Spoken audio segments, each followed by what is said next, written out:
በሶስተኛው ሳምንት በዕለተ ሰኞ አዲስ ዜና ተሰምቷል። ዶናልድ ትራምፕ የኢራንን ጦርነት ለጊዜው ጋብ ማድረጋቸውን አሳውቀዋል።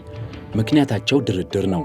ኢራናውያን ደግሞ በፍጹም አልተደራደርንም፣ ትራምፕ ፈርተው ነው ያሉ ነው።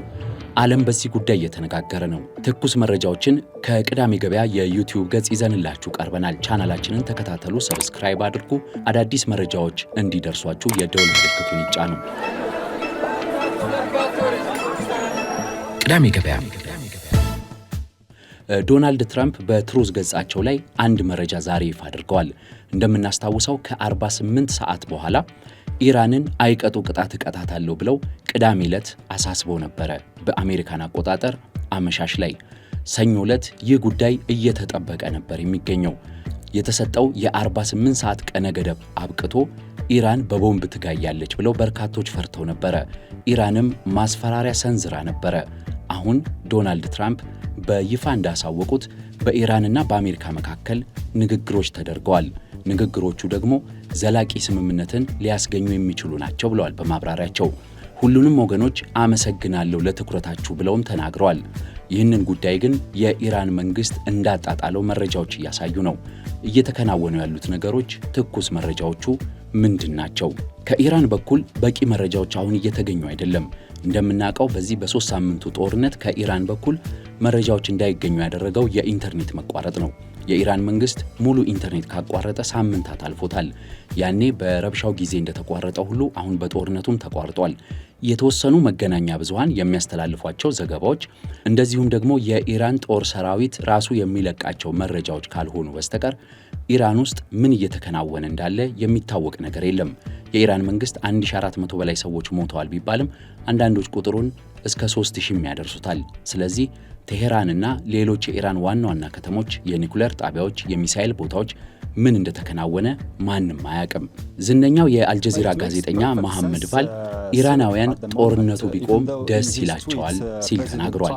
መሐመድ ቫል በአልጀዚራ ላይ ቀርቦ እንዳብራራው ኢራናውያን የሚያስቡት ቀድሞም ቢሆን ጦርነቱን እኛ አልጀመርነውም፣ አሜሪካና እስራኤል ናቸው የለኮሱት፣ እኛ ለማቆም ዝግጁ ነን፣ ነገር ግን ቅድመ ሁኔታዎች ሲሉን የነበረውና እኔ ከማየውና ከምታዘበው ኢራናውያን ጦርነቱ ቢቆም ደስ ይላቸዋል ብሎ ከቴህራን ለአልጀዚራ መልእክቱን አጋርቷል። ስምምነቱ የተባለውን ነጥብ ከመመልከታችን በፊት ስለ ኢራንና ስለ አሜሪካ ማስጠንቀቂያ አንዳንድ ነገሮች እናንሳ።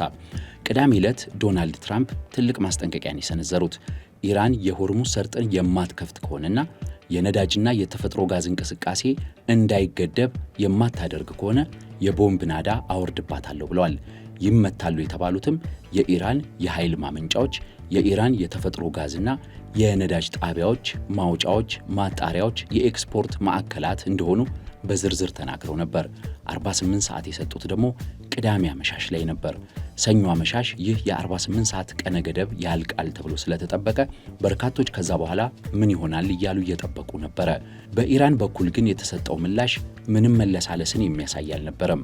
ኢራን እኔም የገልፍ ሀገራትን ዋና ዋና መሰረተ ልማቶች አጠቃለሁ ብላ ተናግራለች። እንዳውም የጥቃት ኢላማዎችን በዝርዝር ይፋ አድርጋለች። እነዚህ ኢላማዎች የትኞቹ ናቸው? ኢራን እመታቸዋለሁ ካለቻቸው ኢላማዎች መካከል ግዙፉ የሚገኘው በሳውዲ አረቢያ ነው። ራስ አልካሂር የውሃ ማጣሪያ አንዱ ነው። የባህር ውሃን የሚያጣራ የዓለም ግዙፉ የባህር ውሃ ማጣሪያ ቦታ ነው። ሹቃቅ ኃይል ማመንጫም እንደዚሁ በሳውዲ የሚገኝ ነው። በኳታር ደግሞ አልካርጎ የተባለ የኃይል ማመንጫ እንደዚሁም የዓለም ግዙፉን የጋዝ ማምረቻ ቦታ የሆነውን ራስ ላፋን የኃይል ማመንጫንና የውሃ ማጣሪያውን እመታለሁ ብላለች ኳታር ላይ። የተባበሩት አረብ ኤምሬት ላይ ደግሞ ኢራን ታዋላህ ማጣሪያንና ባርሻ ኃይል ጣቢያን እመታዋለሁ ብላለች። በባህሬንም አልዱር ኃይልና ውሃ ማጣሪያን፣ በኩዌት ኖርዝ ዙር ኃይል ማጣሪያን፣ በጆርዳንም እንደዚሁ 2 የኃይል ማመንጫዎችን አጠቃለሁ ብላለች። 12 ተቋማትን በ6 ሀገራት። አንድም ወታደራዊ ኢላማ የለውም። ሁሉም ሰላማዊ የዜጎች አገልግሎት መስጫና የኢኮኖሚ ማዕከላት ናቸው። ኢራን ይህንን እመታለሁ ነው ያለችው። እናም በዓለም ማህበረሰብ ዘንድ መነጋገሪያ የነበረው አሜሪካ የቱን ትመታለች፣ ኢራን የቱን ትመታለች፣ ማን የቱን ይከላከላል፣ የእስራኤል ኢላማ ምንድነው፣ የገልፍ ሀገራት ምላሽ ምን ይሆናል የሚለው ነው ሲጠበቅ የነበረው።